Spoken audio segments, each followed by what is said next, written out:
Could we please stand? Pledge allegiance to the flag of the United States of America and to the republic for which it stands, one nation under God, indivisible, with liberty and justice for all.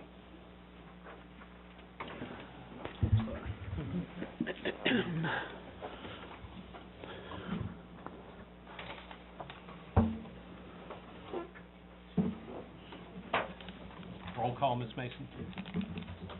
Mrs. Fryrick? Here. Mr. Posnow? Here. Mr. Robinson? Here. Mr. Sanders? Here. Mr. Scalette? Mrs. Schrader? Here. Mr. Sears? Mr. Toman? Here. Mr. Watts? Here. Thank you. A reminder, please silence your cell phones during the meeting. And this is our first opportunity for public comment. All comments and questions will be addressed to the president and board members and staff. Will not normally respond to comments or questions during the meeting unless recognized by the president. Comments will be limited at the discretion of the president to 5 minutes or less. Is anyone that has any comments they wish to make?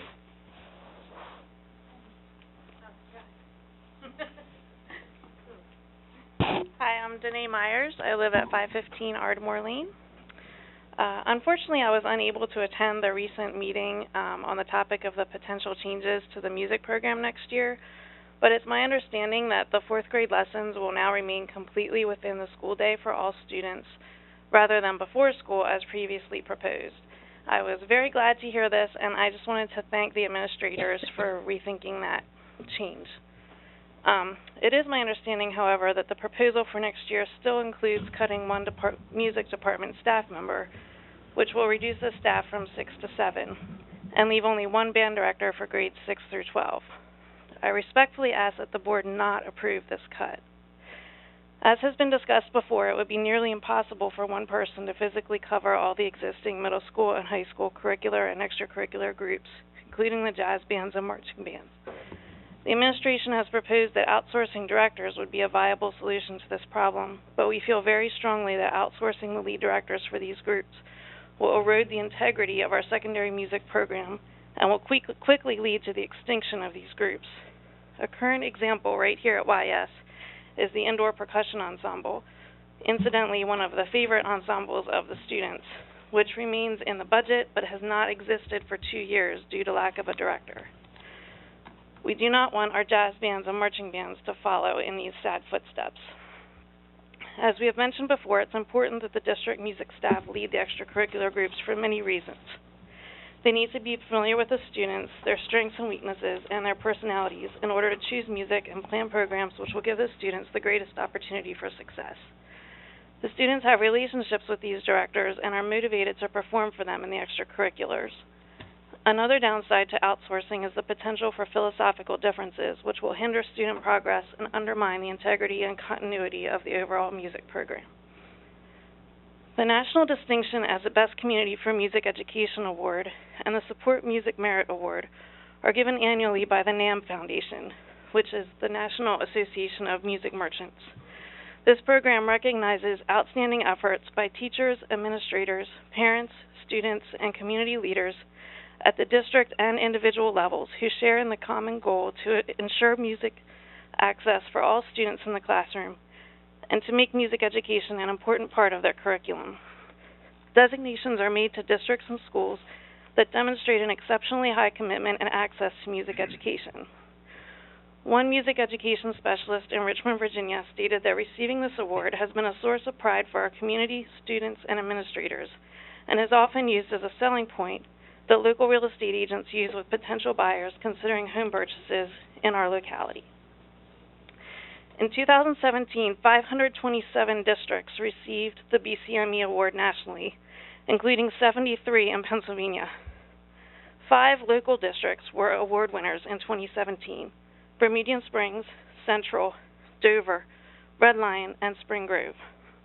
Several of these districts are repeat winners. I believe that this is the level of excellence that YS should aspire to in music, as we have already received national and state recognition in our academics and our athletics. I reached out to the 5 local award-winning music districts to get more information on their programs, and received wonderful feedback and comments from their music educators. What I have found is that in every single one of these 5 districts, the extracurricular groups are led by a member of the district music staff, and all of them have at least 2 band directors covering grades 6 through 12. Please extend the Bias community of encouragement and culture of excellence to the music program. Instead of cutting a position and stretching our music educators to the point of just surviving, give them and our students the support they need to continue a music program that the Wyeth community can be proud of. Thank you. Additional? Thank you. I'd like to report that the board met on February 28th, March 5th, and March 12th in executive session as permitted by Section 707 of the Sunshine Act for the purpose of discussing matters of personnel. No official action was taken.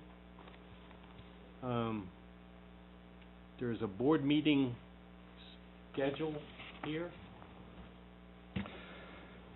Like to comment on that? The question at hand deals with 2019. We're looking at 2019, specifically the months of January and February, where your normal Monday evening meeting schedule would involve meeting on a holiday.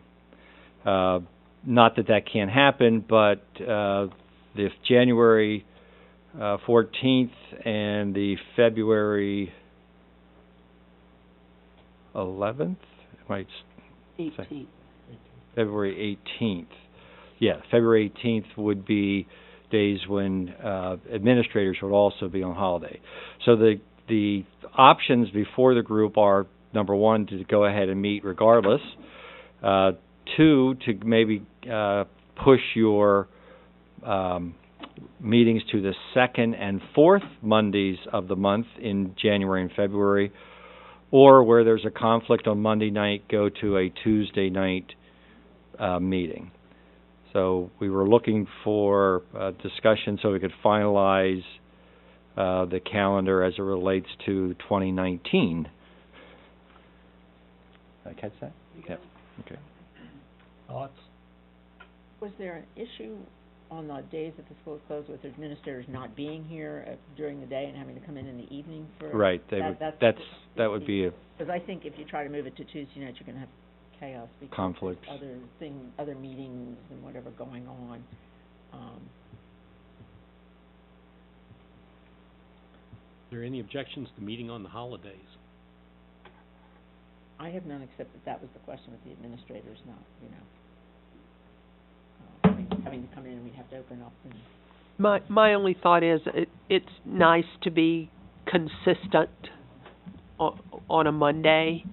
I mean, with I don't know how to otherwise respectfully, not impede on somebody's holiday, but it is nice to have that consistency. I'm actually flexible either way on a personal level.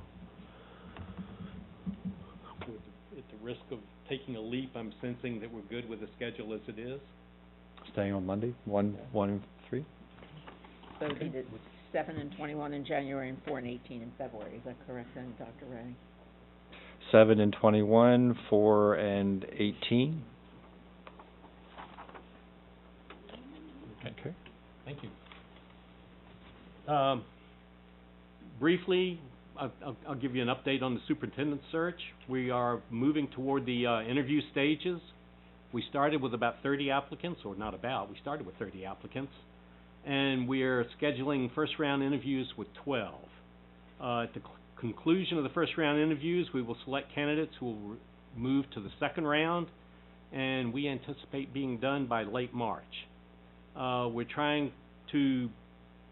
We want to really thank the focus groups that participated to let us know the feelings are in the community, and it's your input that is helping us develop the criteria for our candidate questions.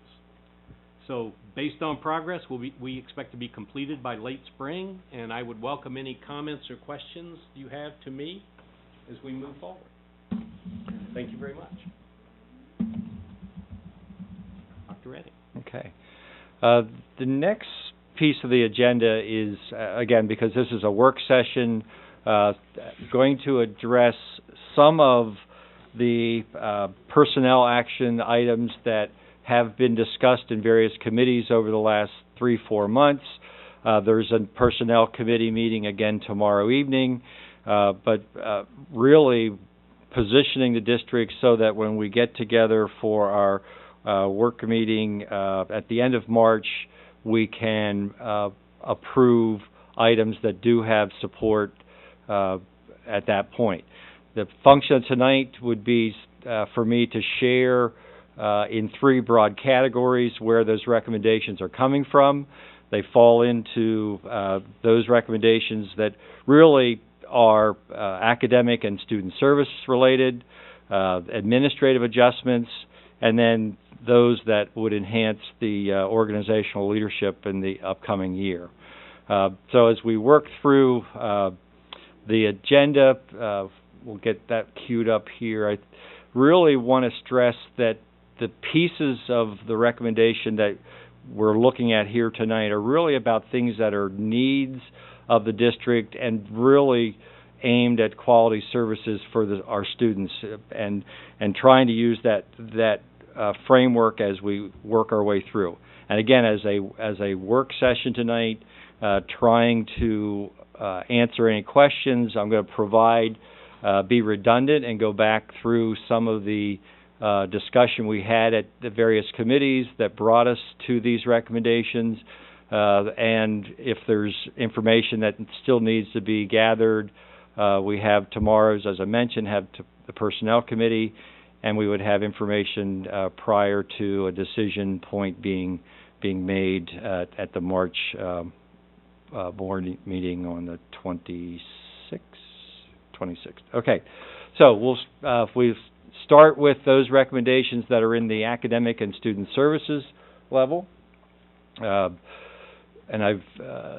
those of you that are following along electronically, these are hot links. So the first one recommendation is to add 2 additional elementary classroom positions, and we'll pull this chart up. You can make it just a little bigger for me. I don't have my glasses on. Maybe I should put my glasses on.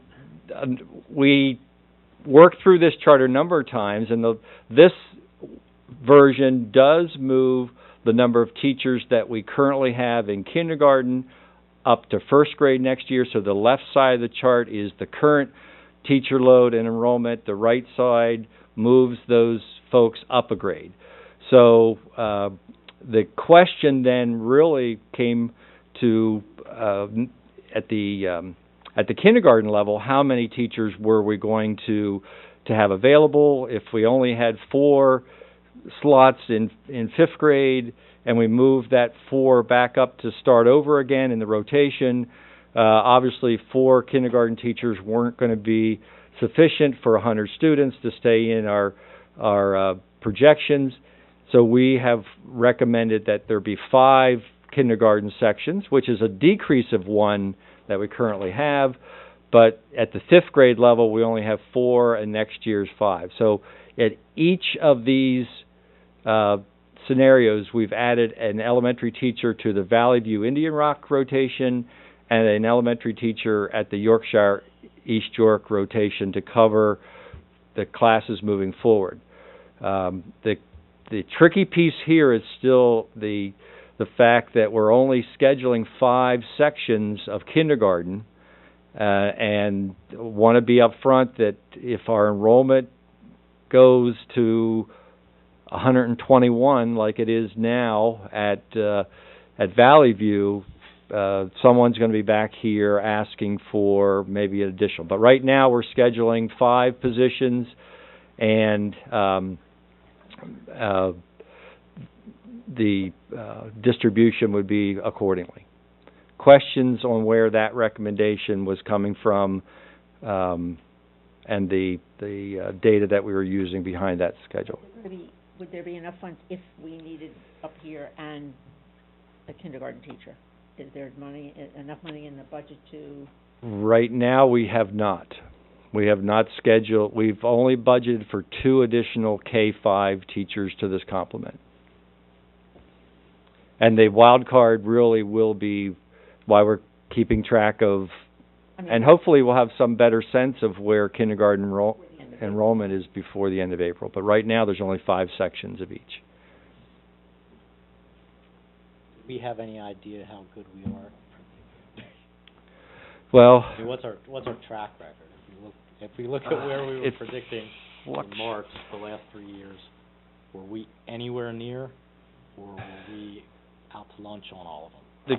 The kindergarten problem you have as a district is this is only the first year that you've done full-day kindergarten, next year being the second year of full-day kindergarten. So you don't have a trend yet on what your kindergarten enrollment is and when you're doing half-day programs. Greg, do you want to jump in, or? No, just waiting to. Oh. You just bought the farm.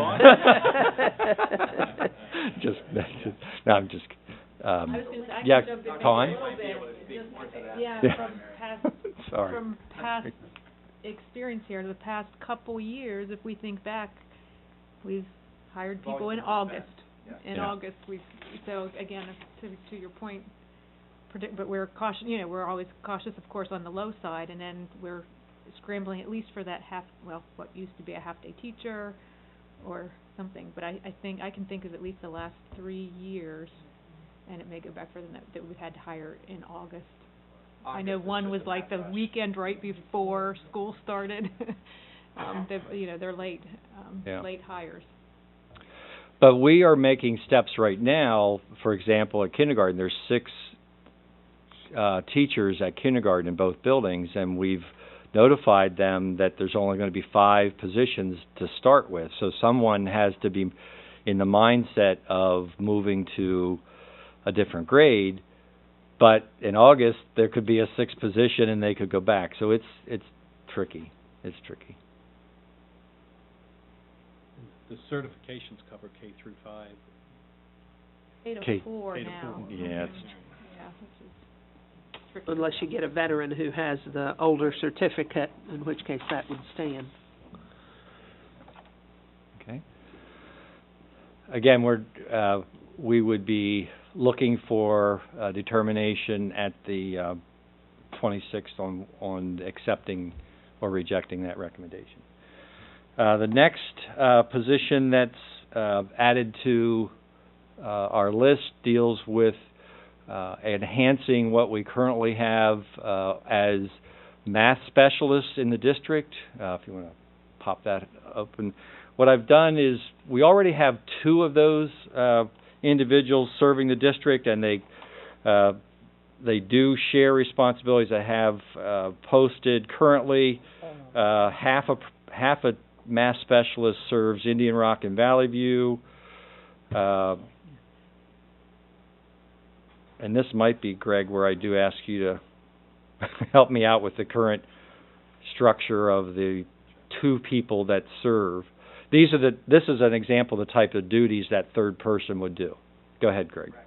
Right now, we have 2 math specialists, and that would be Wendy Hoff and Laura McClure. Mrs. McClure services Yorkshire and East York, and then Mrs. Hoff would start her day at Valley View and then come to Indian Rock. And both ladies begin their day at the primary buildings from that 8:15 to about 10:30. So when you think of it, it's really not a half position. It's maybe a third, 60-40. 60-40 is how we have it on. This is the way we have it. paper. So until students arrive at 9, from 9 o'clock until 10:30, it's really only 90 minutes of support, instruction, remediation that the teachers are providing. Typically, that's first and second grade lessons where there are some pull-outs where we're supporting students. Very limited with coaching opportunities for those teachers. When they then leave at 10:30, by 11 o'clock, they're then at the intermediate buildings, and they're there for the remainder of the day. Both buildings, we do have several pull-out groups. We have certain criteria for students based upon their assessments, how they're performing in the classroom. Some of that could be 30-minute pull-out lessons that we have for both an intermediate math specialist. Part of that, too, is sometimes some push-in. But again, we're trying to utilize that coaching model. And so really primary is lacking, to be quite honest, is what we have. So the recommendation is to have somebody added where we can keep both of the current, and again, this is staffing, but have a math specialist in each intermediate building 3 to 5 full days, and then the new hire, and again, depending upon their intermediate or primary, we don't know at this point, but that person would be even and odd days in each of the primary buildings. So it would be truly a 50-50 split with the new hire of going to Valley View and Yorkshire, splitting that time. And again, that's instruction, and a lot of this is described on the slides here, but instruction for remediation groups along with coaching with teachers. Because the idea is to continue to reinforce, best practices and instructional strategies with the current classroom teachers, and the math coaches can help deliver that. And that in itself is the professional development that those specialists provide to our teachers. Okay. Thank you, Dr. Colley. Okay. Questions on the duties and the deployment of that possible position? Absolutely. I understand the arithmetic. They're going to be, we add this for the position, they're going to be more full-time at East York and Indian Rock. Then they're only going to be 3 days, 3 out of the 6-day cycle then at the other elementary, as opposed to a 5-day, which they are now. Or are we adding on top? It's basically 3 people for 4 buildings. Okay. 2 of those individuals would be full-time at the intermediate. Mm-hmm. The third person would be a 50-50 split between the primary. Okay. So, and the reason why we're thinking even and odd days, I know it's a 6 both day. Yorkshire and Valley View have afternoon specialists. So if we were to have that person, we would be missing instruction time for those specialists. Okay. So we're trying to fully optimize their time to work with students and teachers. Okay. Thank you. Okay.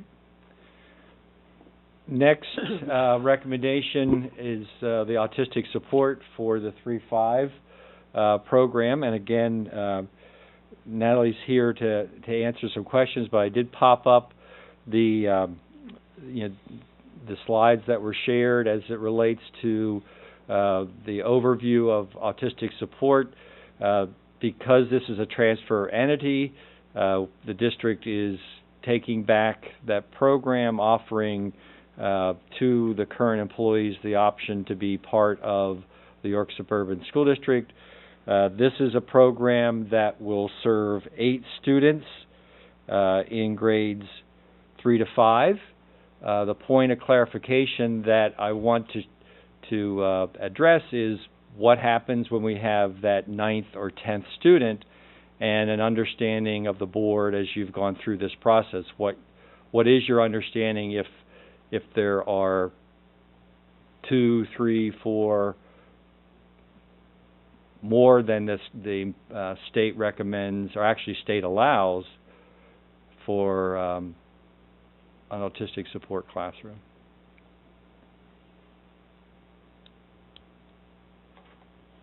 When we had this discussion last month, the argument was that we would transfer this over, and if we grew outside of that, we would go back to using the LIU for overflow until we had enough to justify another class.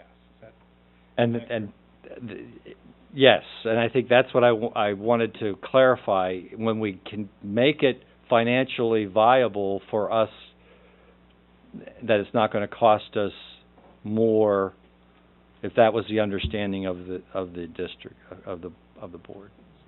So then my next question would be, one of the other piece we discussed about is, all right, so we've got seven children identified in a classroom, and we have 3 children pop up. What's the process for determining who stays and who goes to LIU? And that's a process we're going to have to tighten down, but I think it would come into need. The IU is now beginning maybe to specialize in the more needy of the autistic support students. So as we look at what are the needs of this child, can they be better met? So students with the highest needs would get the attention of the LIU. Potentially, because the IU is gearing up to change their programming that way. Will our assessment of that be the same as the LIU? In other words, do we have the resources here to assess who is more needy and who is not, and does that match up with the LIU? I believe it does, but I also believe whenever I refer a child to intermediate unit for any placement, the supervisor of that program and I talk, is this an appropriate referral for your programming? So I think we do have the expertise here with our autistic support staff, but it's not a decision we make alone. I reach out to the IU and we have those discussions. The other question I had is if we go back to 2016, 2017 levels of 2, are we formulating a plan to fill the gap that would be needed there to get us up to make this program justifiable to bring it in-house? In other words, are we going to be recruiting from other schools? I mean, there are certainly conversations going around between districts to share students between classes. So say Spring Grove has too many for their autistic support program, they would reach out to surrounding districts who has an open seat and vice versa. So How do we announce that to them? Right, or formalize it. Announce that to Other districts that we have space available. I mean, do we have a process in place to do that? that between districts right now, it's pretty loose. It's pretty much a phone call between the special ed staff, special ed supervisors. I have a student I need a place for. Do you have any seats? Right now, it's that loose because it's that new that districts are starting to share that versus IU placement. I would highly recommend that a process be written so that we know what we're negotiating with in terms of cost reimbursement with other districts in the event that we do move down to, you know, again, we have these fluctuations that go up and down. I know we're talking about heavily on what we do if we go over 10, but if we go back to the 16, 17 levels of 2, then we need to know what we're talking about with other districts and how we're going to onboard them, these students into our district.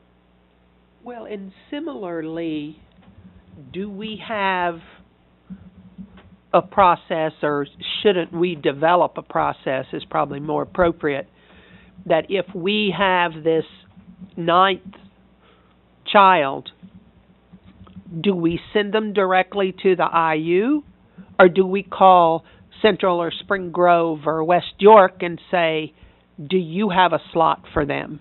I guess along those lines, we're going to need to prioritize, like, who gets dibs, along with which child, where is the placement. Do you understand what I'm saying, Natalie? Because I mean, a parent might prefer their child, you know, be in a neighboring district as opposed to going down to, you know, a further reaching district for that fair share room. I mean, it's weeds that we haven't, you know, chopped before, but we need to. And Natalie, help me, if it's an itinerant class, can we go above 8 students? If they're not fully served by 80% of the day? Students that we place in autistic support classrooms are not an itinerant level student. That student we would move down to learning support and provide the autistic support as part of learning support. So they could be autistic, but not in the autistic classroom? Absolutely. Thank you. Somebody has a question. Yeah, so as we've had this discussion over the last 2 months, I've been highly skeptical of the situation where we ship these kids out. You know, I think we made a commitment last time, and I made it with my eyes wide open, that when we exceed that number, there's a really good chance we're going to want to service those kids in-house. And our break-even point is 8 kids in the class to make this math work. But when we have 10, it doesn't break even. That's okay with me. But I think we should figure out our plan. And to be honest, I don't think this is the plan. The plan is to figure out what we're going to do as we get to 9, 10, you know, because at some point we pull the trigger on the next class. And we should figure that out and be eyes wide open on it. I think who we're going to ship out and all that, we can spend our time on that. That's not a legitimate answer to this question. Well, it's the legitimate answer is what really happens And Process. you know, if it's that our worst, you know, our most needy child, you know, needs to go somewhere else, well, that's a decision we should be making anyway. But I think we need to really look at that. And if we get 12 kids and you come and you say you need another teacher because the program has reached that size, then come and ask, because that's what I think we should do. Because if we look at the dollars, we're never getting there until we get a full class. And that's just not a sustainable model for this. And I knew that when we signed up. Didn't like that we weren't saying it, but Well, I knew it. So let's figure out what that plan is for the growth of this program, because it's going to happen. We know that the need is growing. So let's figure out the plan and how we work it. and I greatly appreciate your comments, Mr. Toman, because I had this conversation this week. I read the minutes from last year when you established the K-2 program, and it wasn't clear what happened to the students after actually it said 10 last year, but after you get over your maximum. And we do have a developing situation where tomorrow at personnel we're probably going to be asking for another K-2 teacher, and I think if the financial piece is what I heard today, it'll be less expensive for us to service a second classroom than to send 6 or 7 kids off to the IU. Is that an accurate statement, Natalie and Corrine? Yeah. Okay. Let me, But sorry, to clarify, you're saying there's need for K-2, not this new group that this we new group is still formulating. there's 7 We will have 14 identified students in need of autism for K2. For K-2.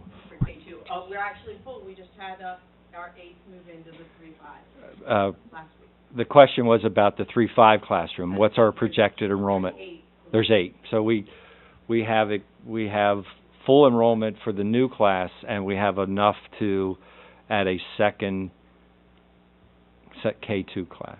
But we haven't gone through that with personnel yet. But I was looking at what you decided last year, and it wasn't clear to me. So I appreciate the clarification and the eyes wide open of what the expectation is. Thank you. Any other questions? And then obviously transfer entity brings the paraprofessionals along with them, and we would move forward with that also.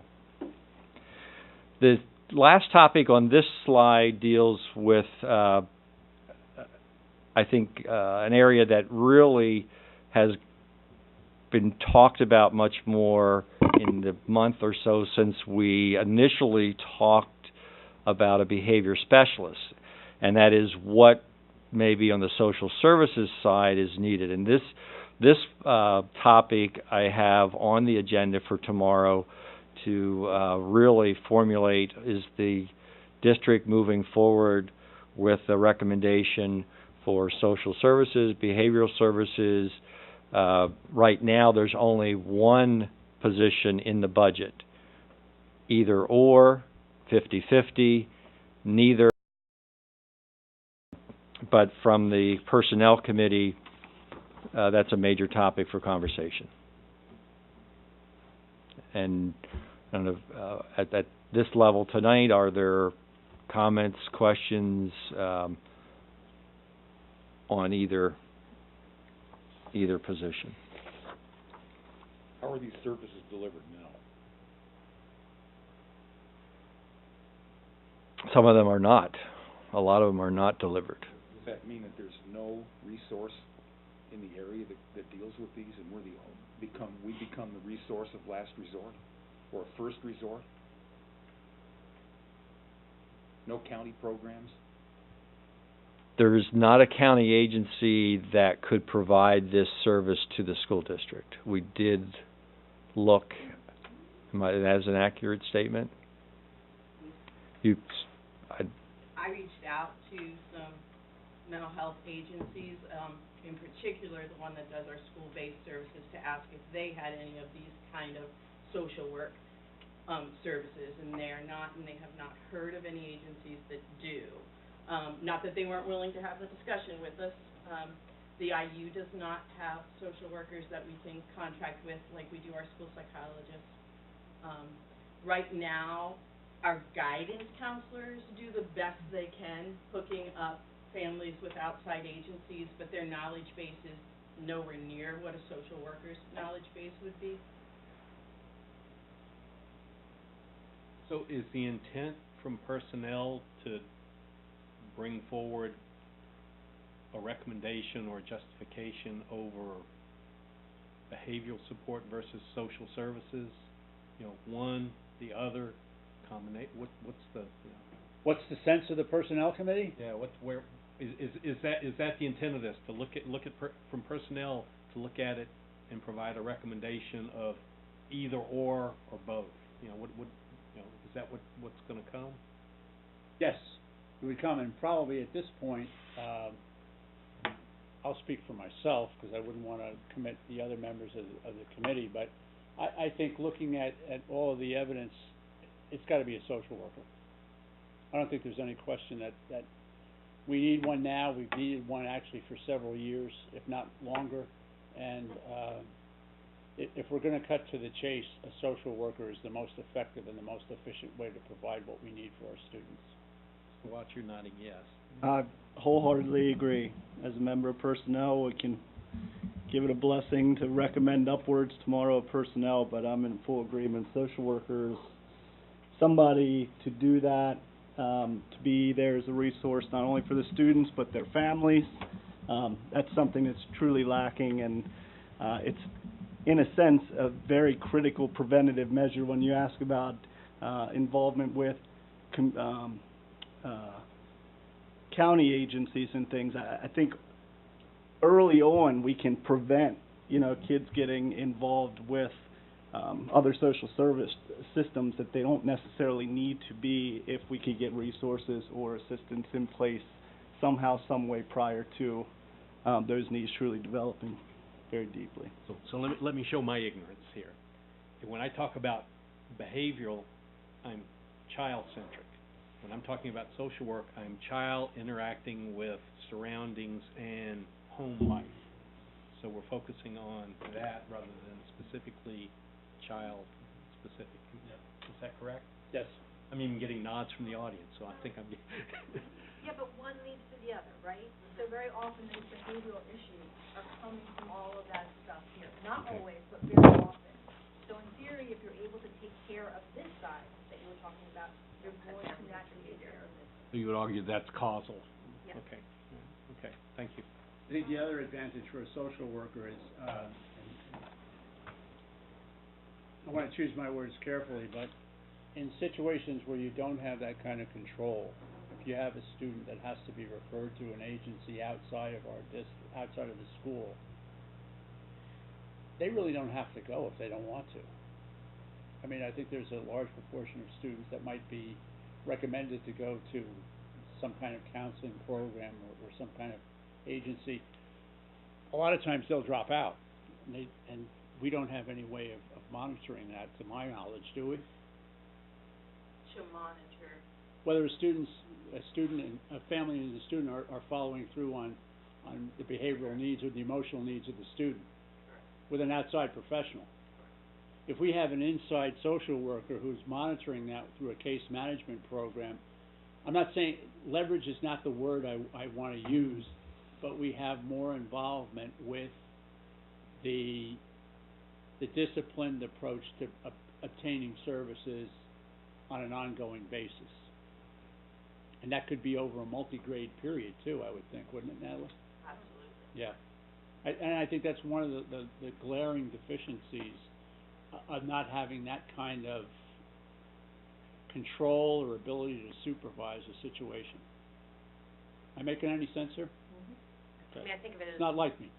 touch points to know what's happening with the family. And if you're doing the social work approach, you have a better sense through the other programs to know, are they following through, are they doing, you just have more opportunity to know what's happening in that family. Okay. Right? I'm Yes. talking about touch points, I'm just Yeah. using different words to support what you're saying. Other comments from John? Yeah. One thing that was said sort of jumps out at me, that right now our guidance counselors don't have the knowledge base. I'm not sure that was the phrase used, but I'll use it. And I'm just knee-jerk reaction here, but we need to get them that knowledge base.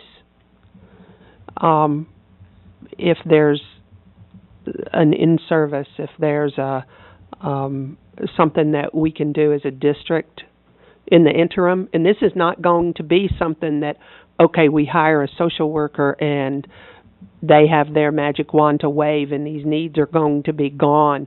I just think all of our buildings have a guidance counselor or multiple guidance counselors, and if they could be in-serviced with some of this knowledge base and tag team it. Mm-hmm. You're going to have one social worker who's housed in the high school, at least that's what sort of the proposal is, and yet you may have a need at, Valley View that it may take a while for that social worker to get to. If we could get some kind of in-service to the guidance counselors to facilitate that, and even do that this spring as opposed to waiting until next fall to liaise with this new position. Am I making sense? And I'm looking at Natalie. She's on her edge of her seat to help out. That those in-services have been happening for the last 3 years. Okay. Where we have outside agencies coming in and speaking to our guidance counselors and how they access referrals. So they have a piece of the knowledge base. Okay. But how to work your way through the system. I Maybe see. is more what the social worker could help with. A simple referral, a simple phone call. Absolutely, our guidance counselors are doing that and doing it very well. Right. And don't misunderstand me. I'm not implying that, it's just the more people that have this information, the more families and students can be helped. I use the term a tag team approach, that we need to it's a united front. Thanks. I go even further and say that any incoming social worker will be astonished by the element of collaboration that they'll find with all of the guidance staff in all of our buildings, not just one, all of them. Yeah. Okay. So that's on the agenda for tomorrow's personnel, and would show back up in a recommendation from the Personnel Committee back to this group for action at the voting meeting. Okay, so that was the academic and student services adjustments being recommended by administration. The next category, I think you went one. There we go.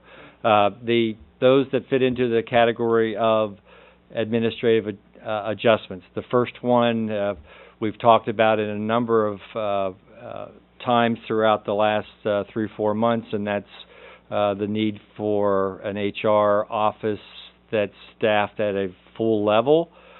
So the recommendation is to move that position to a director level with a much broader set of responsibilities.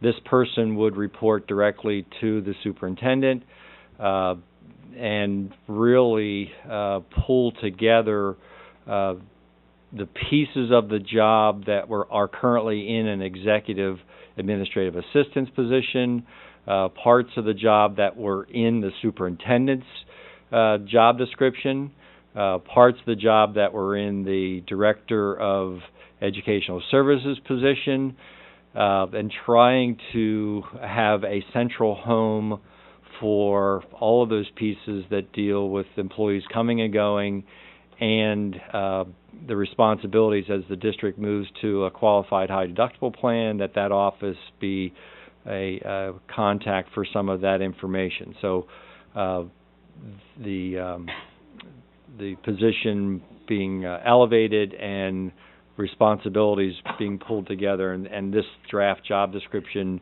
starts to address the level of functions within that position.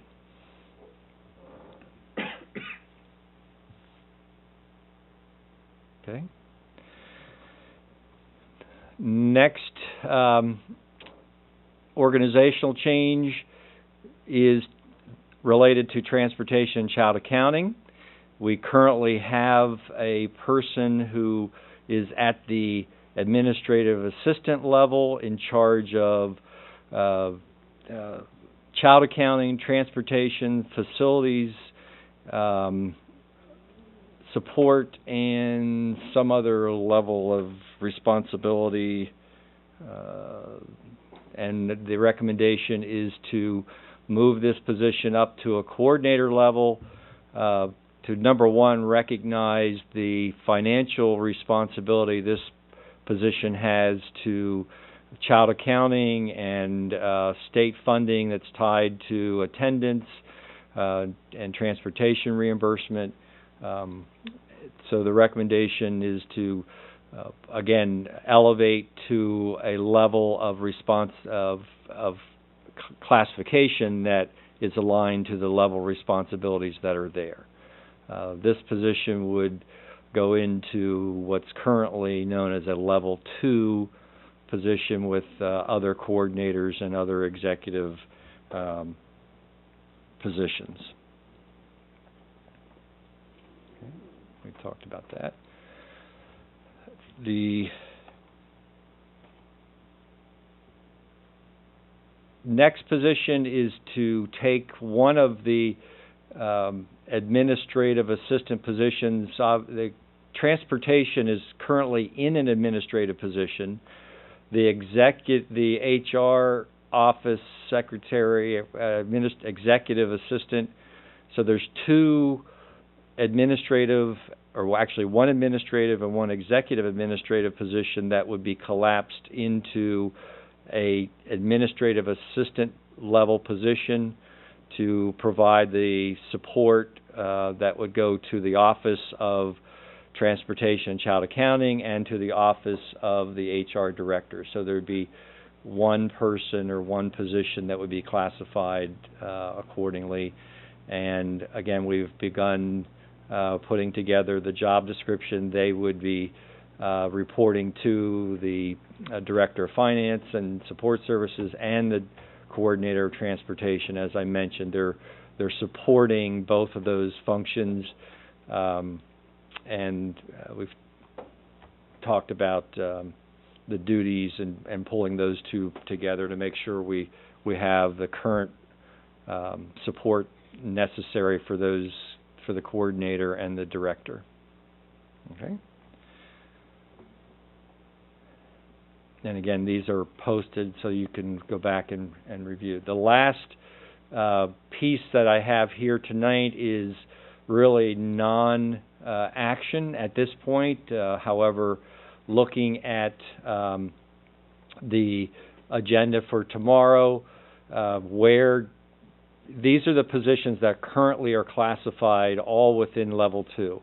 The one that got my attention right off the bat was the athletic director position, and certainly I'm going to advocate that that be addressed in some form or another, to whether it's a reclassification or responsibilities. Here's probably one of the top 5 tasks for an HR director, to figure out why these people are all in the same classification and how do they get evaluated, what job responsibilities are there, how do they work through merit, how are goals developed. There's some work to be done in these positions that are all classified. Maintenance, central office, athletic director are all there, and I think there's an opportunity for maybe a piece of this to be addressed in the short term, but certainly as we go into next year, a bigger task ahead for the HR director and the new superintendent to address. But I will address with the personnel committee some recommendations as it relates to at least the athletic director part of that level 2. Any questions on administrative adjustments? Sure, Mr. Toman. Actually on the first part too, but I think I know the answer to that one. Mm-hmm. In the academics section, all of those were additional positions to what we currently have. Yes. That have been accounted for in our working budget. Yes. list here was a little more confusing to me, so help me out with what's new and whether it's been accounted for. Can you wait one more slide? If you answer it after the next one, Yeah, good. okay. That way I can pull all the pieces together, but I'm gonna have the same question. yeah, but hopefully I have it addressed in the last slide on what we've budgeted for. Preview, a lot of it's already been in the preliminary budget that you've seen. So organizationally, as we're moving forward, the first organizational change that I'm recommending is that the current position of Director of Educational Services position be eliminated, and that we establish a position of Director of Elementary Education. Couple factors coming into this recommendation. Number one goes back to what I talked about earlier with the HR position and the fact that some of those duties have been pulled out. Part of it is the opportunity for putting the right people in the right seats on the bus and having a time whenever there's a major curriculum adjustment happening to the elementary folks to identify leadership and responsibility without negating responsibilities that an assistant superintendent position will have, and that but really it's a piece of this redesign started with the HR. It also went over into the coordinator of child accounting and transportation with some of the truancy pieces and various offices involved there. So an efficiency of operation, and I'll make no secret about it. If you approve this position on March 25th or 26th, I would immediately ask you to appoint Dr. Ketterman to this position so that she can immediately begin the direction of the elementary curriculum pieces that need attention. But we've outlined the duties on this position. I have also attached what the duties for the assistant superintendent position look like on another attachment, and a lot of the curriculum-related targets that are elementary obviously are on the secondary for the assistant, but there's some safe schools, there are some professional development, there are some things that fit neatly into the secondary side of our administrative services. So that job description is attached there as the assistant superintendent position, recognizing that we've pulled some things apart and we've made folks responsible for positions. And the timing is not by accident. When the new superintendent is looking for an assistant superintendent, this is the job description of the duties that person really needs to be aware of their level of responsibility. So I think that piece falls into place. Any questions on those? We can maybe circle back and I'll take the next slide. That's the financial impact. And what is included in the budget that you saw on February 26th. On the academic side, both of those K-5 positions are included. The elementary math certification is there.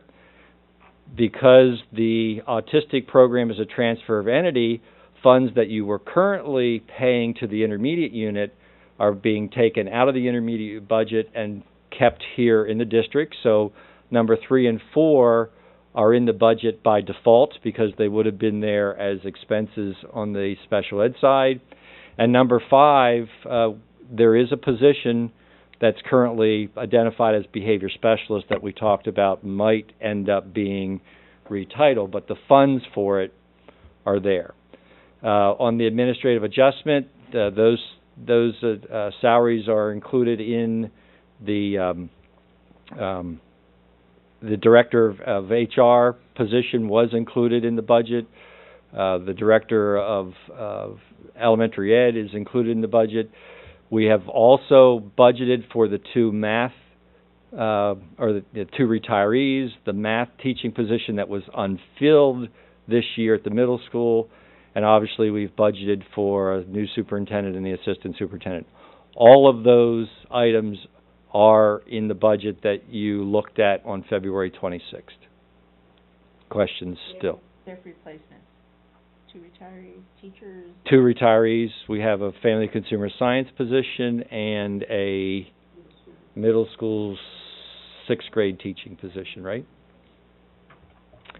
And all the current positions that you are paying for, including the 7 music positions, are in the budget. Coordinator of transportation? Coordinator of transportation is not yet, but there is a trade-off with yeah. There's the trade-off. Basically, The trade-off you're would be promoting a person, right? the executive, admin assistant going to a regular admin assistant. There are additional costs, but not to the full level of yeah. Full head count. Yeah.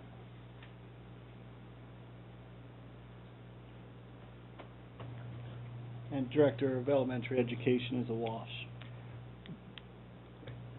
Not new to this budget Right. compared to 17, 18. Right, normal, right, retitle.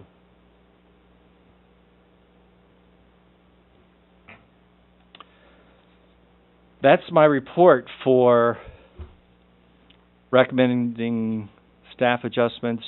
As I mentioned, we'll continue the conversation tomorrow in personnel, and we'll come back through with some recommendations for the voting meeting. Anything else before I move on to next item on my agenda? Okay. Wanted to publicly just say some things about the school safety concerns.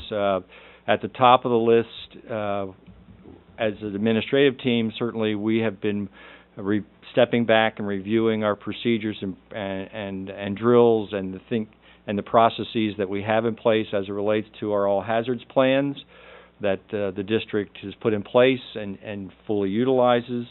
2 of our buildings had safety walkthroughs by local police departments. Their outreach to ask can they come in and get more familiar with our school buildings. I have scheduled a meeting with both the Chief of Police at Spring Garden and the Chief of Police at Springettsbury to talk about safety measures, school resource officers, and some of those safety concerns. As we've gone through some of the administrative discussions, looking at where are some of our needs as it relates to Safe Schools grants. My sense is that as we work our way through both state and federal budgets, that there will be additional funds put on the table for districts to access as it relates to various needs, and I'm working with our administrative team to maybe position us for some of those funding sources that may help us enhance some of security. It was reassuring that the Auditor General is going to use his office to help identify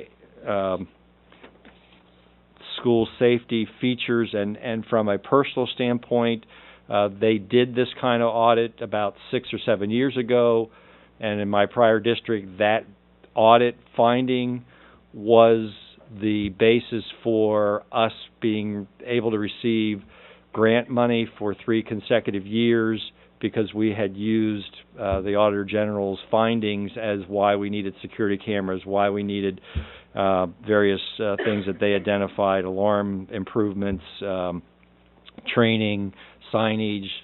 So there's certainly some very positive conversation going on about trying to be proactive on some of the things that relate to school safety, and working with the administrative team to be positioned for any additional funds that may be be able to access through Safe Schools.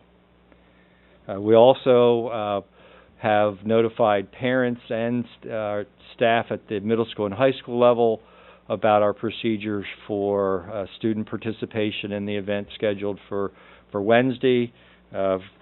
Received very limited feedback thus far, but again, working with our students and our administrators and parents, I think we have a plan to provide a format that can be safe and meet student objectives there. Anything on safety or security? Is there an option to have some kind of security or safety audit to bring in objective experts to tell us where we're lacking or where we're not lacking? And actually, yes, Lois Ann. At the administrative team meeting last week, there was a name of a former security officer that does that kind of independent work. I want to see what's available through our 2 police departments. That independent, I don't know where we are on the audit trail, but really trying to find needs by somebody who comes in and does... Fresh eyes is what I'm driving at. Yes, yeah. And that's certainly, we're open to those kinds of... Thank you. ...of opportunities. The IU ballot, you've received a copy of that. Wendy is the collector of ballots. If anybody needs a blank one, I have. I don't fully understand the process that the IU uses, There's not a but lot of choice. put the appropriate number of check marks and send those to Wendy. There's no choice. There's, right. Yeah, but they have to go through, I think it's in the bylaws of the intermediate unit on how they elect. It's a choice. You have a choice to abstain. Yeah. Abstain Yeah. or vote. Yeah. And then I've maybe taken all of the time under the superintendent, but I do know that Dr. Gully and Dr. Ellis are here, and if they have some brief remarks, they can provide them. No pressure. Sure. Go ahead. Yeah. I'm supposed to. Yeah. Well, I usually like to break it down into faculty, staff, students, and of course, building and PTO. So a lot of it's just information of what's happening within the building, but I do want to provide a quick update with that. Just from our students, as you know, we've just completed our 2nd trimester for the school year.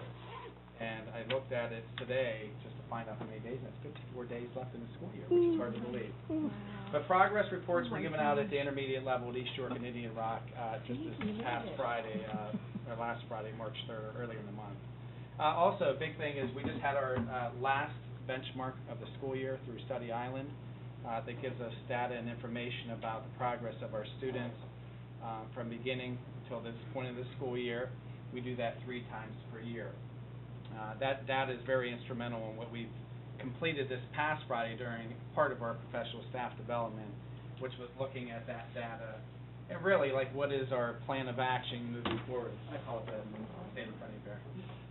And just really like what is our map of instruction for the remainder of the school year, up through PSSA, which is in 19 days for the ELA, and of course for the continuation to the end of the school year. In addition, we have a lot of extracurriculars at Indian Rock happening right now through our amazing parents, our PTO. We've had a robotics club, our Connects and Legos. East York, there was a competition last month. They finished 2nd out of 19 teams, and our Indian Rock students finished 8th out of 19 teams. So for our first year of doing it, we were really surprised because we weren't quite sure where the kids were going to fall. But that program will continue to grow, and again, that's after school. We still have Big Brother, Big Sister, Girls on the Run. We are now in Envirothon mode for our 4th and 5th graders in both East York and Indian Rock. And then we've just started, or we'll be starting Miles in the Morning, which is something at Indian Rock that we have in the morning where the kids come and walk from 7:45 to 8:25. And there are some days we have 75 students, and other days we have 100 plus. And that's all run by parents, so we're excited with that. We had a We Rock celebration just last week, and that's for the great behavior of our students. I believe we have 8 students who did not participate, where we talked about choices and really what we need to do moving forward with making better choices, but the majority of the student body did participate with that. Yesterday, some of you were at the district-wide choral concert that we had at the high school, which was a success. And if any of you are interested, this Friday, we have our Indian Rock Variety Show. I believe it's 34, 36 acts that we have. It takes place at 6:30 at the middle school this Friday, and it's just great entertainment. Very quickly, faculty and staff progress reports I touched upon that we did pass those out. The Friday staff development that we had, again, we had some wonders training. We also had safety care training for our intermediate staff. And then the afternoon was planning and preparation, again, for instruction moving towards the PSSA assessments that we have to start next month. And just quickly, building PTO. PTO is very active, involved in all of our buildings. It's the same at Indian Rock. We currently have 10 students participating in our backpack program, and that's through YSEF. Mrs. Reinecker and also Mrs. Pinzola have been very instrumental in helping provide our students. That's when the students take the backpacks home for the weekend with food for that individual. We are hopeful to increase that to 20 to 25 students for next year. And just like at all of our buildings, I know those numbers will continue to climb. But just very supportive of what our parents and our community provide. We do have an Alice drill coming up. We have Officer Luss joining us. He's done it the last 2-3 years. On March 26th. And how we do it is since our third graders are new students, Officer Lusk and I meet with the third grade students for a half hour, 45 minutes, go through the Alice protocol, and we also have all of our new students, because since our fourth and fifth graders had it last year, we just have the teachers do a refresher. Because of the wet weather and because of the time, Officer Lusk was actually out due to injury to his shoulder. We had that scheduled back in February, but we had to push it back to this month. And then our actual drill will be March 29th for the entire building. And we notify parents of that. We model with the kids. We go through the process. We got a big assembly tomorrow. Definitely magic. You know, any assembly, again, through the courtesy and support of our PTO providing that. And I'll stop with that. But those are some building happenings. Any thoughts, comments, questions? One question, the 8 students who didn't participate in We Rock, any reason why? Typically what it is, during every 6 weeks, we have a We Rock celebration. If students get 3 misconduct referrals, they do not participate in the celebration. And then they get to spend time with me, and we talk about choices. We do lots of reflection on what we need to do better to move forward. And I always tell the kids, it's really not what you're doing, the consequence, it's just how do we get better, making better choices, and hopefully it's not a repeat of the same violations. So the time with you is an incentive, I guess, right? It is. Could be. I work them. We do some busy work. It's a lot of written work I make them do. Thank you. Dr. Ellis? Thank Well, you. I'll share as well. I have the advantage of Elise, I'm sure will share much about what's going on the student side of the organization. Just to share some pieces about the staff. I'm really proud of how my staff has done this year with the professional development that we put in place. I know Dr. Adams has mentioned a few times, Mr. Shire probably as well in these presentations, but Friday was our most recent and most significant day towards starting to develop some plans out of the research and the development that they've been doing. It was great to see some of the programs emerge, and there's still some crafting that will happen in the remaining time through the year, but our 5 different groups, the Career Pathways group, one group has really been digging into looking at the career standards and how our staff can do common sense things in the classroom to help call more attention to careers.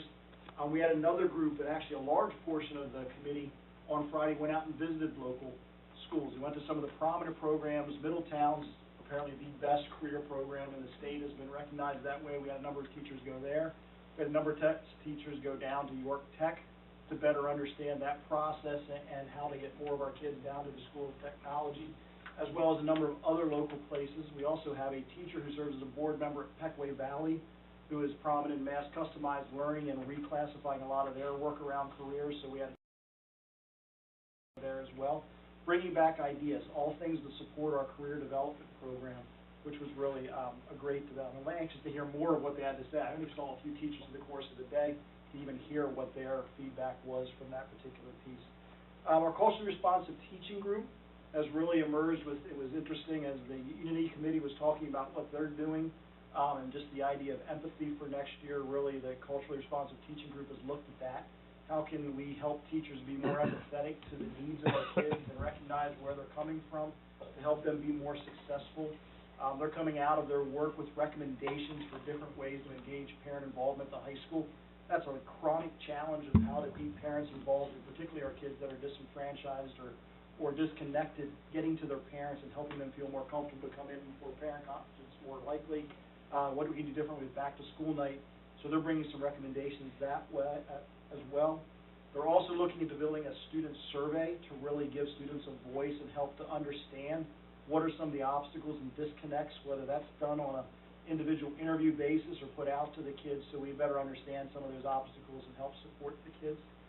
To that end, our mindfulness and mindset group, we had a mindfulness trainer in for our phys ed department this on Friday. A number of our staff members also participated in that to get into the understanding of, at a deeper level. They have a surface level understanding, but how can we help our kids be more reflective and to really appreciate what they've done and how they're contributing to their own success or their own struggles, and to be conscious of that, reflect on that, as well as the mindset side of that group has been digging into the statistics and looking at how we present to the staff to encourage kids to have that growth mindset, that it doesn't matter where I am now, I can make myself better. Whether I struggled on a test or I did very well on a test, how do I continue to improve?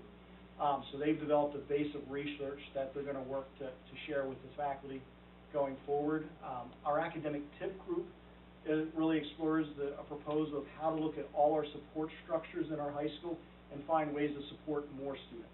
To pull some kids in with our Trojan Learning Center to use staff a little bit more efficiently, a little bit differently. When Dr. Redding was talking about math specialists at the elementary level or middle school level, we don't have specialists to that end at the high school. So a lot of our support is delivered by our content teachers in lieu of study hall or otherwise. And we want to try to find ways to grab that 10 to 15 to 20 kids that sort of roam the fringes, right along passing or failing, give them that extra support to help them be successful. So they've developed some pieces there. And our student transition group took the initiative and built a survey and talked to every one of our new students. That's always, we said, the greatest challenge. Our most difficult transition is not from 8 to 9. That's difficult for kids everywhere. But our most difficult has been for kids that come from outside our entity and come into our high school at 10th, 11th, 12th grade year. And they've surveyed every one of those kids and talked to many of them individually to learn what more they need to help them be successful. So a lot of great work has emerged from this approach of giving the teachers the professional responsibility to work together, to lead themselves, and with 3 administrators showing up and being parts of some of these groups and just listening. But they've taken the initiative to do the research, to go out and make the contacts, and really embed some of these needs at a deeper level. So it's been neat to see that emerge. I'm anxious to see the final reports, and as they help us then design our professional development this summer so that all the staff are exposed to all 5 ideas. Right now, they've been exposed just to the one committee that they've been working in, so we hope to get some things in place for this summer. We will get some things in place for this summer that everyone will be trained on what they can do in mindset, what they can do in terms of transitions, what they can do with career pathways, at the same time not overwhelm them with a ton of new things that they have to do. So that's been our staff development and Friday. Thank you. Thank you, Dr. Ellis. That concludes my portion of the agenda. About time, yeah. Thank you. The first 4 items that I will be asking the board to approve at the March 26th meeting have to do with our capital plan that was talked about through facilities and brought forward as far as what the work that we wanted it to have to happen in the district this year.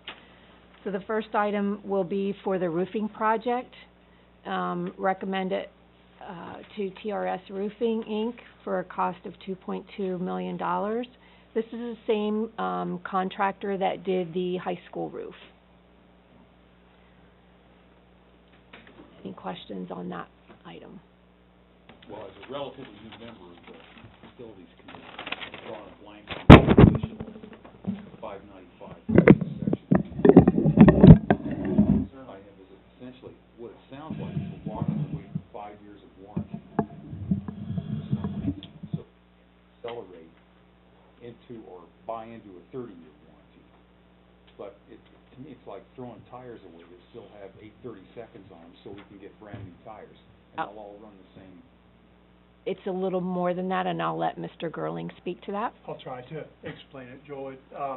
We wrestled with this, and that's why we put it in as an alternate.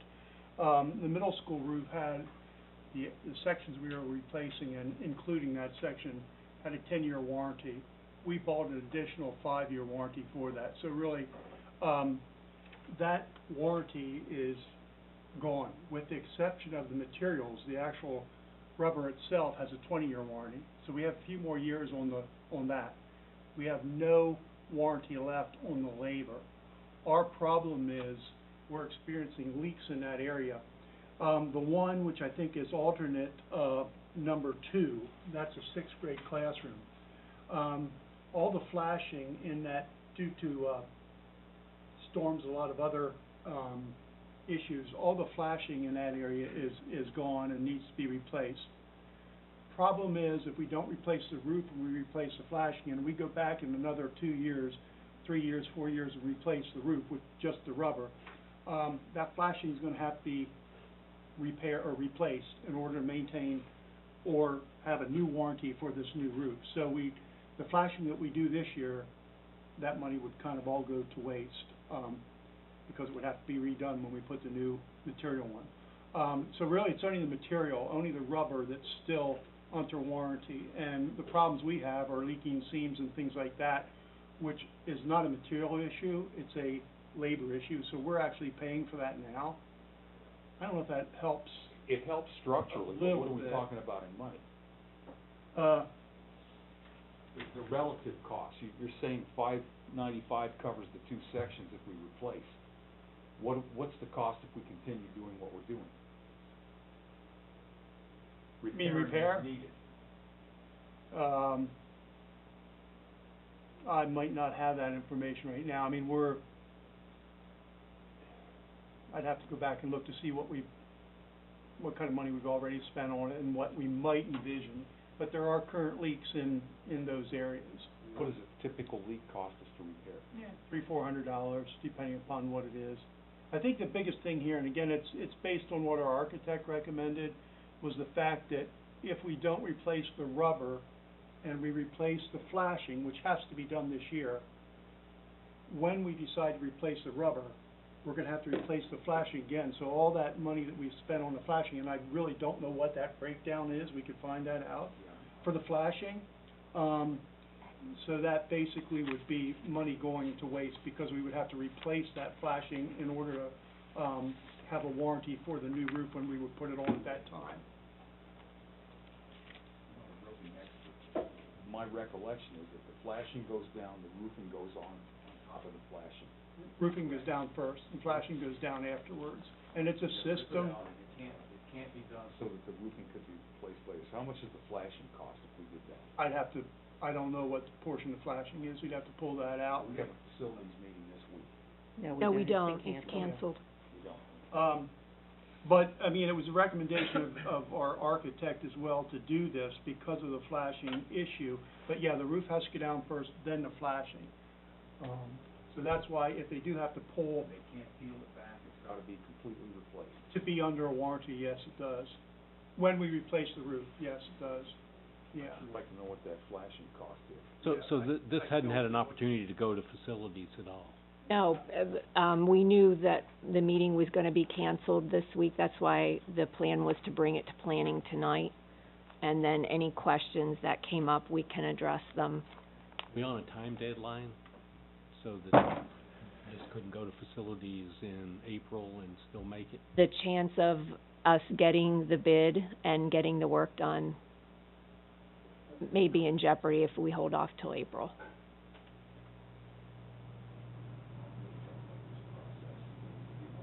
Go just like that, and we can't have some of the basic numbers. That's a big chunk. Extra 600,000.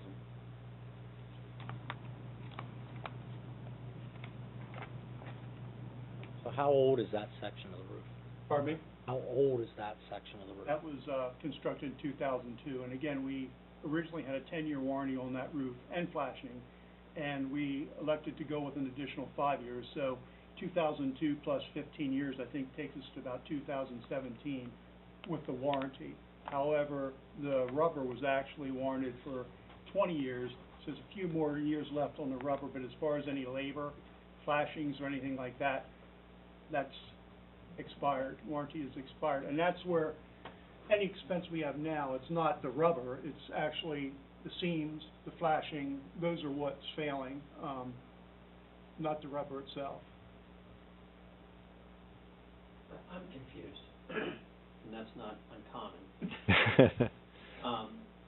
What is the 5-year that we're leaving on the table? If I heard you correctly, there's only 2 years left.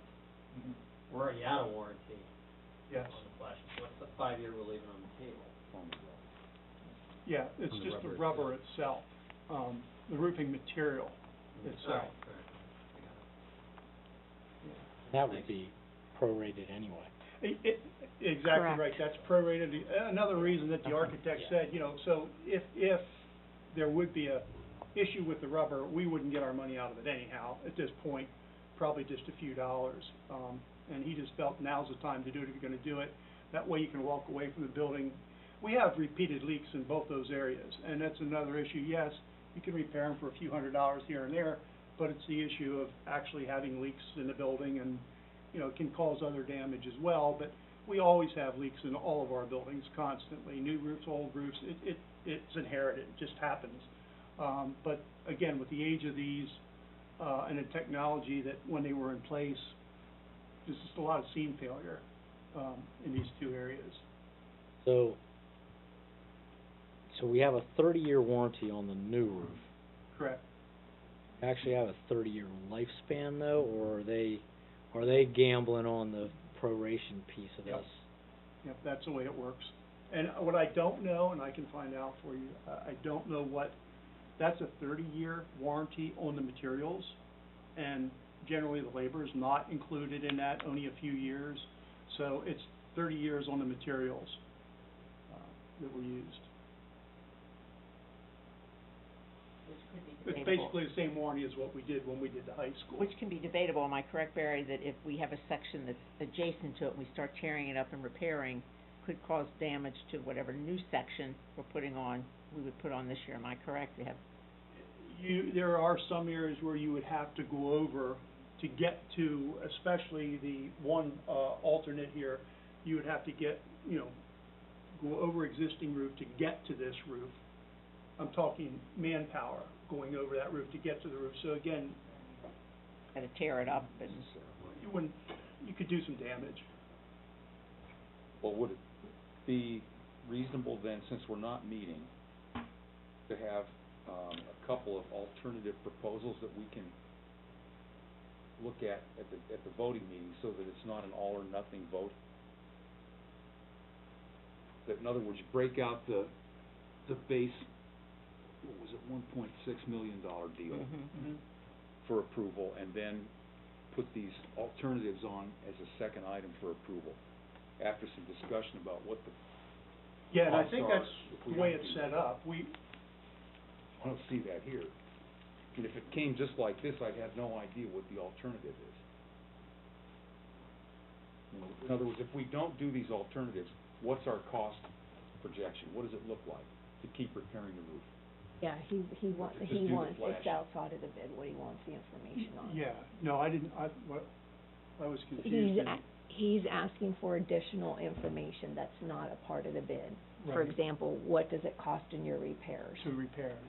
Or if you were gonna do the flashing, Right. which Yeah, has the to be flashing, I done. think we could get for you. The repairs it would be tough. I could tell you what we spent the last couple of years. That'd be fine. I'm not sure I could project. That would be fine.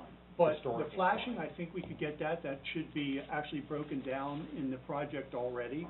So I think we could get the cost of the flashing for you. From the Do you stand, also wanna see the two, alternates broken out separately and voted on? I think they are broken out separately now. I think there's alternate, am I right, alternate No, one it and just says alternate there's two? two I alternates, combined this them. is a total on Okay, the alternates, yeah, so we and gotta they break can be that. broken out.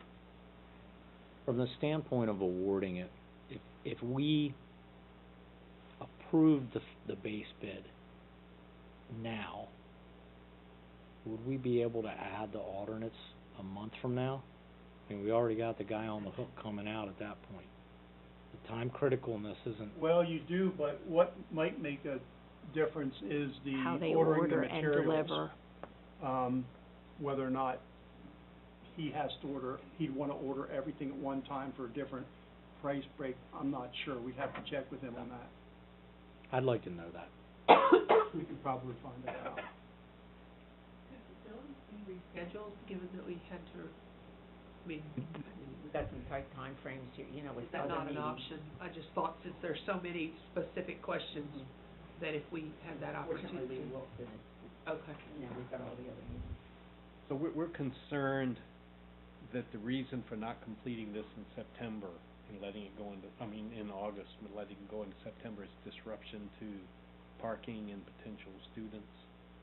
Correct. You think that's a problem? Probably would have been a problem here at the high school this year. Yeah, there'll be- It would have been a problem here. There was so much. Well, there'll be some work, John, that will go beyond our substantial completion, mostly some flashings, some metal work and things like that. It did at the high school, doesn't cause any disruption at all. They had the main roof was complete, for the opening of school, so there's odds and ends that they will do afterwards. They had managed to clear the parking lot here at the Yes, high school. parking lot was Materials, totally which will clear. be the same issue with the middle school for next year. Exactly, and since we know this contractor, he worked very, very well with us, so I don't think that'll be a problem at all. Let me just interject a procedural recommendation. As chairman of the facilities committee, Ellen, you could all direct questions to Ellen, and Ellen could come in and sit down and in the next 2 weeks be able to get some of this information in a format so that we're able to take action. We don't have to advertise a meeting if only 2 or 3 people are coming through a little work session. So it's not an official meeting, but it might help that you could funnel questions to the chairman, and you could look at one schedule versus trying to get 4 or 5 schedules together and have some background information. That We work? could find a time. Gentlemen? That work? Okay. Okay, So we'll we- figure something out for one of us. So we have answers to the questions whenever it's on the table next time for a vote. Thank you for the suggestion.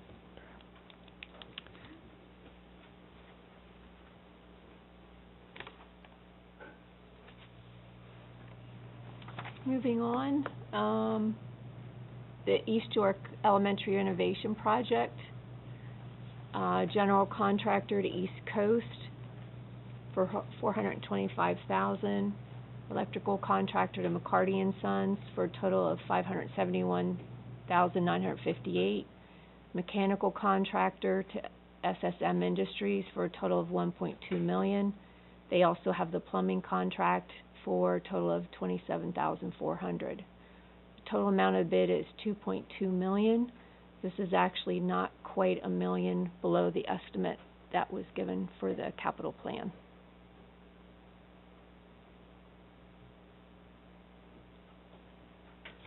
Any questions on that one?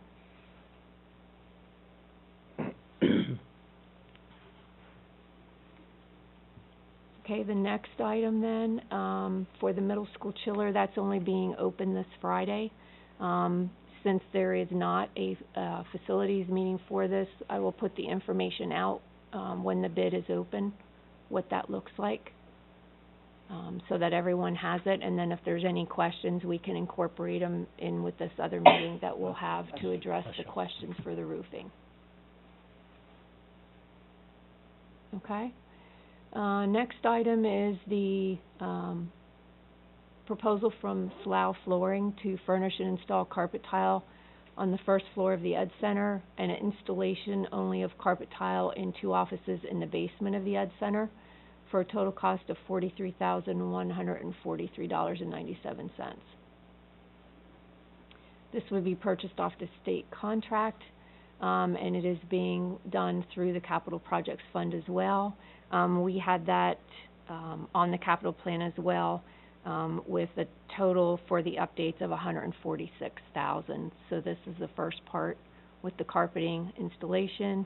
There will be painting yet, and some, I think that's it, to come out of capital plans. Yeah, it'll just be the painting, That's gonna be done this summer also. yes.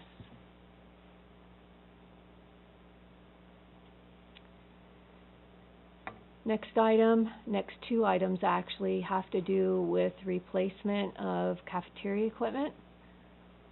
More specific, the furniture, in both the high school and the East York Elementary. Both of these purchases we're looking to take out of the cafeteria fund.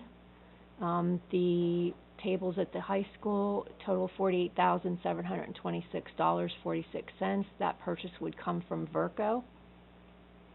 And the tables for the East York Elementary would come from School Installers of PA Inc. for a total of $91,512.84. The reason that is higher, it's the same issue we had with Indian Rock this past summer. They are the old style tables that fold up into the wall. This company is actually the only company that does it anymore. And they have a unique item in that they have what they call a double depth table, which gets us some more seating, still using the same area in the wall. In other words, where we had a single table, we can now get a double table. So that's why theirs is a little bit more, because it is a specialty item. And again, both of these are coming out of the cafeteria fund. They're both state contracts, and we'd be looking for your approval on that. Mason, it's coming out of the cafeteria fund. One, it's not coming out of our budget, but also with the cafeteria fund, that is the revenue that we, by contract, we put back into the facilities. Is that how the cafeteria fund? No, cafeteria fund is our food service. Yeah. Okay, and those monies are totally separate. They cannot be combined in capital projects. They cannot be combined with the operating. This is specifically for the food service. Yes. Revenue. Yep. Are we replacing in kind all the tables at in the high school cafeteria and the chairs, same number of tables, chairs? Yes. Same. Actually, we're replacing and we're adding a little bit, because we're going to need more with the bubble that is coming through middle school.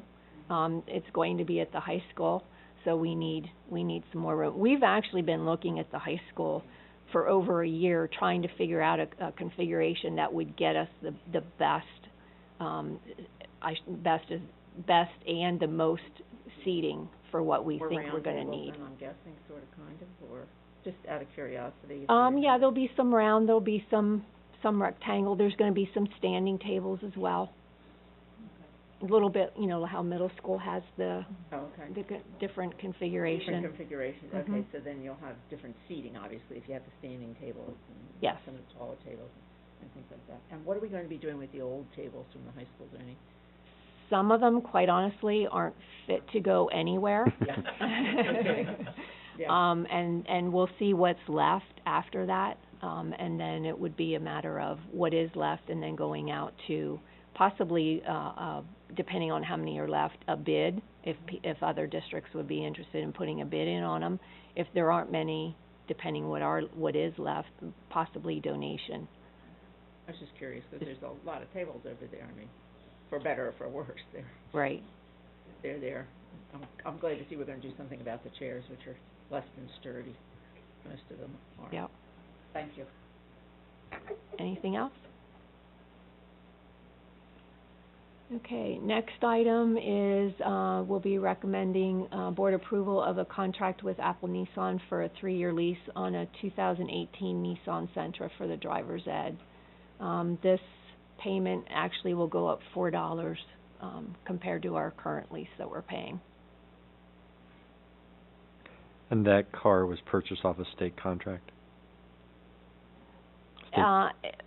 It kind of is a state contract. We're very limited on dealers that will work with us to make the modifications that are needed to a driver's ed car. So that's where we're limited. Thank you. Crash-proof, is that what you said? Self-driving option. Yeah, there you go, self-driving. And the last item will be, recommend approval of an annual contract with Tomlinson Baumberger for our fertilizer, weed, and grub control for the district for a total of $6,156. This is an increase of $136 from last year's contract. How do they do that? Is that the one where they have to put up the signs so that people don't walk their dogs and if they have people that are allergic and all that? Okay. Yep. Thanks.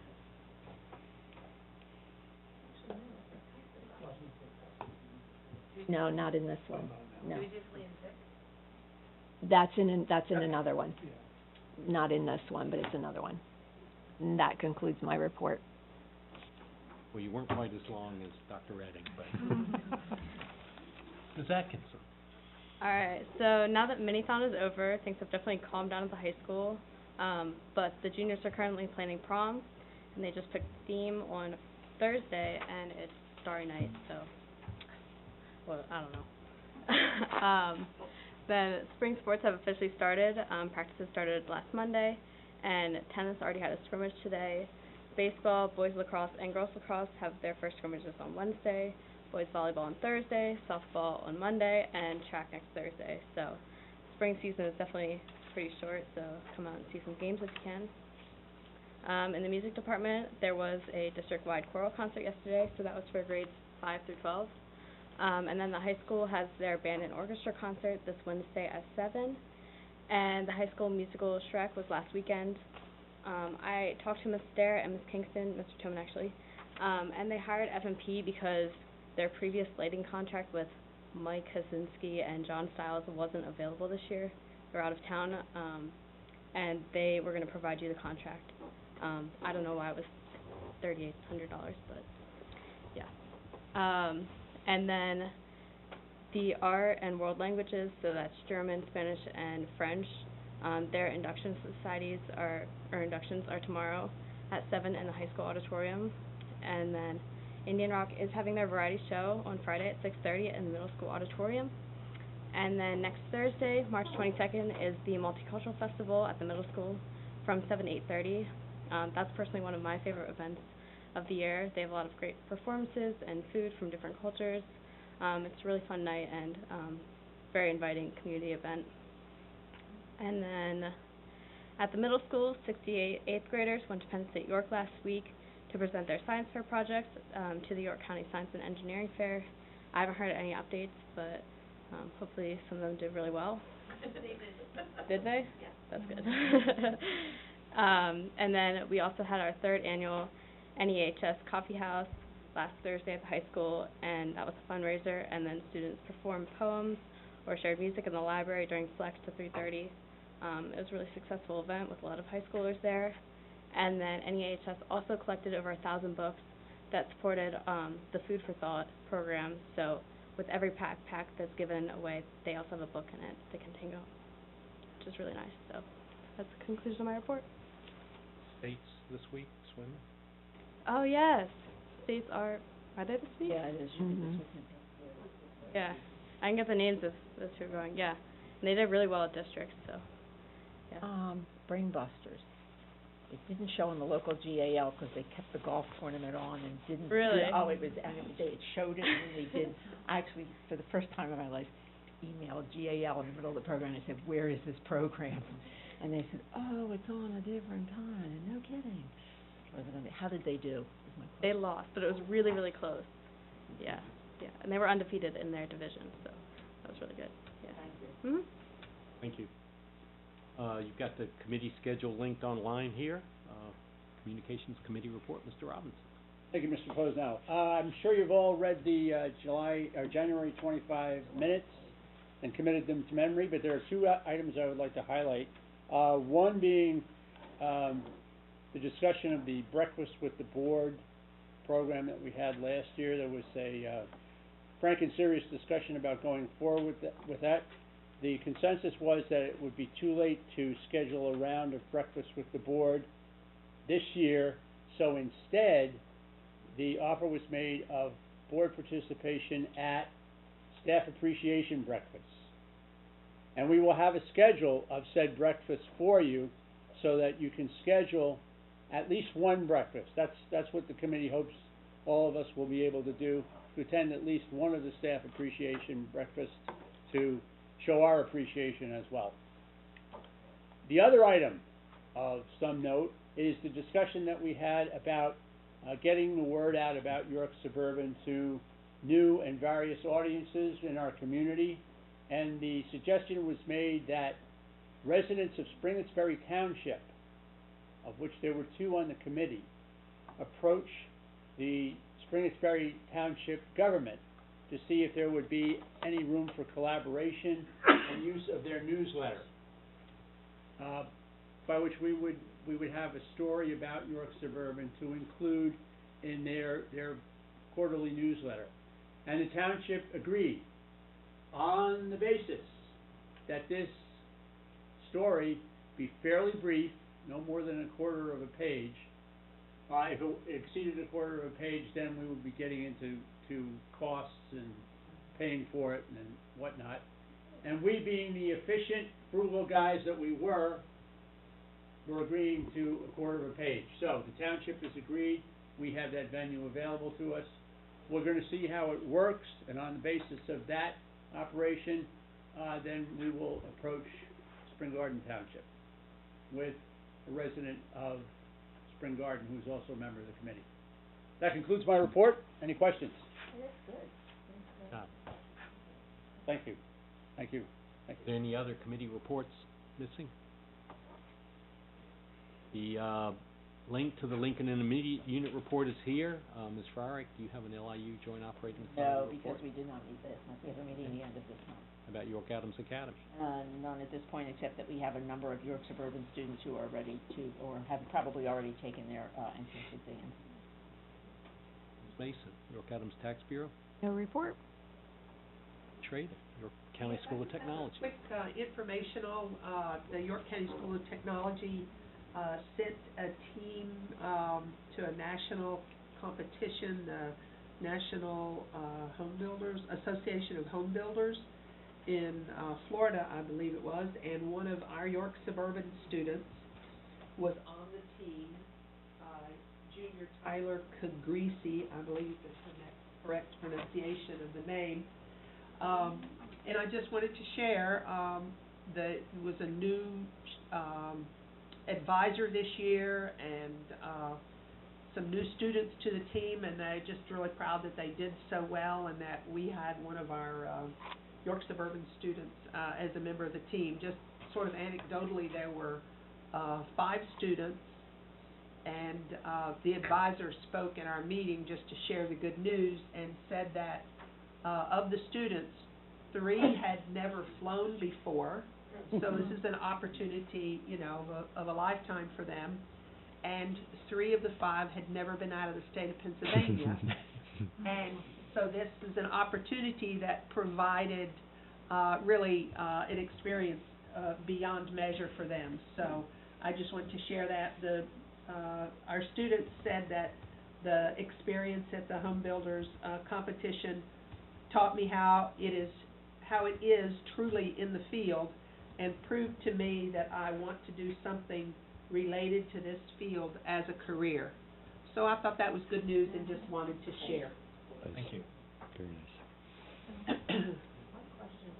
Fireside chat is coming up, or you? Fireside chat, the faculty said they had no issues and asked us that we were That welcome answered to that question. cancel unless we felt a burning desire to come. Okay. They- I was going to yeah. suggest that we look for volunteers. Okay, good. Okay. Good. The board meeting and committee schedule is posted online, and this is the last opportunity for public comment from anyone. My name's Scott Wagner, 1312 South Ogot Street. So this is the 3rd time I've done this, and I hate it. So thank you for listening and dealing with my shaky voice. I'd like to echo what Danae said earlier, and thank you for voting or choosing to keep the 4th grade instrumentals in the curriculum. I think it's a testament to your wisdom and looking forward and to the future. So thank you very much for that. I'd like to still encourage you. It's very encouraging to hear about the 7th music teacher position still being in the budget. I'd like to encourage you to still take that very seriously. You know, we're talking, listening to you talk about adding, by my count, was 8 new positions. Is it 5, Mr. Paz? Okay, so I didn't get all the, combining and Shuffling, so yeah. right, Yeah, right. there's some So, shuffling going on. good, but, we're still talking about that, and, again, keeping music at the forefront is going to be equally as important, should be equally as important. It is education. It's not an extra. And, so, if Mr. Redding, I'd like to give you this, and I know you may not wear it because I don't want you to show favoritism, but this is an I Support York Suburban wristband that I have proudly worn since band day. So I would like you to have that as you go forward in your decisions to remember the importance of music in our schools. Thank you, Mr. Wagner. Thank you. Any other? Thank you very much. I think we're adjourned. Thank you.